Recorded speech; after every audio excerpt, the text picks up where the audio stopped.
আজকে আমরা আলোচনা করব দ্বাদশ শ্রেণীর যে ষষ্ঠ অধ্যায় রয়েছে, এই ষষ্ঠ অধ্যায়ের একটা ছোট্ট অংশ ভারতের পারমাণবিক নীতি। এই ছোট্ট অংশটা আমরা বিস্তারিতভাবে আলোচনা করে বোঝার চেষ্টা করব যে ভারতের পারমাণবিক নীতিতে কী কী রয়েছে। আমরা যদি ভারতের পারমাণবিক নীতি আলোচনা করি তাহলে প্রথমেই আমাদের যে নামটি প্রথমে মনে আসবে তার নাম হচ্ছে ডক্টর হোমি জাহাঙ্গীর ভাবা।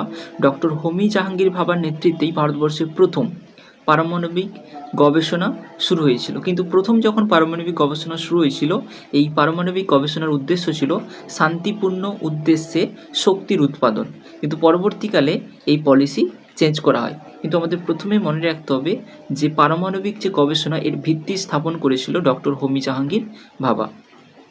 হোমি জাহাঙ্গীর ভাবা এর ভিত্তি স্থাপন করার পরবর্তীকালে 1974 সালে প্রথম ভারতে পরমাণু গবেষণার পর প্রথম পরীক্ষা করা হয়। সেটি ছিল পোখরান-1। পোখরান হচ্ছে রাজস্থানের একটি ছোট্ট জায়গা যেখানে প্রথম পারমাণবিক পরীক্ষা হয়েছিল। এই প্রথম যে পোখরান-1-এ পারমাণবিক পরীক্ষা হয়েছিল এর একটি কোড নাম দেওয়া হয়েছিল বা সাংকেতিক নাম দেওয়া হয়েছিল, যার নাম হচ্ছে স্মাইলিং বুদ্ধ।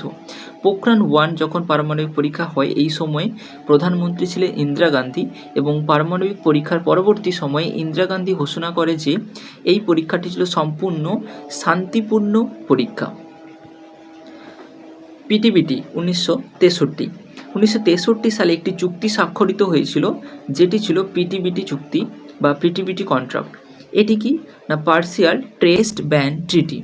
এই পার্সিয়াল ট্রেস্ট ব্যান ট্রিটির মূল উদ্দেশ্য কী ছিল না পার্সিয়াল ট্রেস্ট ব্যান ট্রিটি অনুসারে কি বলা হয়েছিল না বায়ুমণ্ডল, মহাকাশ এবং জলের নিচে পারমাণবিক পরীক্ষা বন্ধ করতে হবে, এবং এই ট্রিটিতে ভারতবর্ষ কিন্তু স্বাক্ষর করেছিল।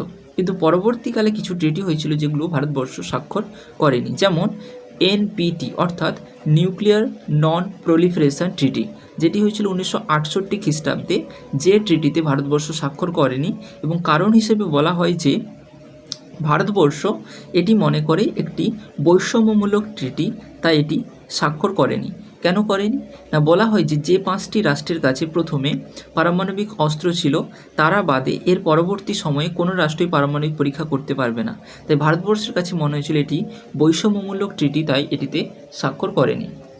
পোখরান-2 1998। পোখরান-2 পরীক্ষা হয়েছিল 1998 খ্রিস্টাব্দে। এই সময় প্রধানমন্ত্রী ছিলেন অটল বিহারী বাজপেয়ী, এবং পোখরান-2 যখন হয়েছিল এর একটি কোড নাম দেওয়া হয়েছিল যার নাম হচ্ছে অপারেশন শক্তি। এবং এই পরীক্ষাটি যখন হয় তখন অটল বিহারী বাজপেয়ী ঘোষণা করেছিল যে ভারতবর্ষ এই 1998 খ্রিস্টাব্দে পোখরান-2 এর পর একটি পরমাণু শক্তিধর রাষ্ট্র হিসেবে ঘোষণা করেছিল। যদিও এই ঘোষণার পর আমেরিকা ভারতবর্ষের উপর বিভিন্ন স্যাংশন লাগিয়েছিল। সিটিবিটি একটি চুক্তি যেটি 1996 সালে হয়েছিল। সিটিবিটি হচ্ছে কম্প্রিহেন্সিভ টেস্ট ব্যান ট্রিটি, অর্থাৎ পুরোপুরিভাবে নিউক্লিয়ার পরীক্ষা বন্ধ করা। এই পরীক্ষাটি কবে বন্ধ হবে তার নির্দিষ্ট কোনো সীমা ছিল না, ফলে ভারতবর্ষ কিন্তু সিটিবিটিতেও স্বাক্ষর করেনি। ভারতের যে পারমাণবিক মতবাদ বা পারমাণবিক পরীক্ষা হয়েছিল তার কিছু নীতি গ্রহণ করা হয়েছিল।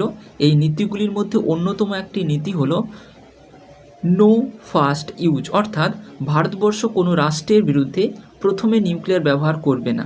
আর কি নীতি ছিল না তীব্র প্রতিরোধ, অর্থাৎ ভারতবর্ষের ওপর যদি কোনো রাষ্ট্র নিউক্লিয়ার ব্যবহার করে তাহলে তীব্র সমস্ত শক্তি দিয়ে ভারতবর্ষ সেই রাষ্ট্রের ওপর হামলা চালাবে। এখানে পোখরান-1 এবং পোখরান-2 এর কিছু তুলনামূলক আলোচনা বা তথ্য দেওয়া আছে, যেমন পোখরান-1 এর যে কোড নেম ছিল তার নাম হচ্ছে স্মাইলিং বুদ্ধ, এবং পোখরান-2 এর কোড নেম হচ্ছে অপারেশন শক্তি।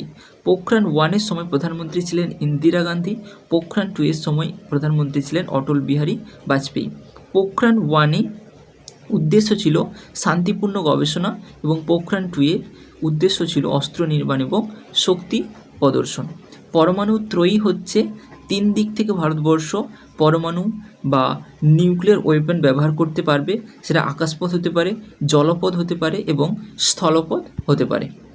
ভারতবর্ষের কাছে এই মুহূর্তে পারমাণবিক ওয়ারহেড প্লাস 172 রয়েছে। সিপ্রি নামক একটি সংস্থা যার রিপোর্ট অনুযায়ী ভারত তার পারমাণবিক সক্ষমতা ক্রমাগত বৃদ্ধি করছে, কিন্তু এর অফিসিয়াল কোনো ঘোষণা হয়নি।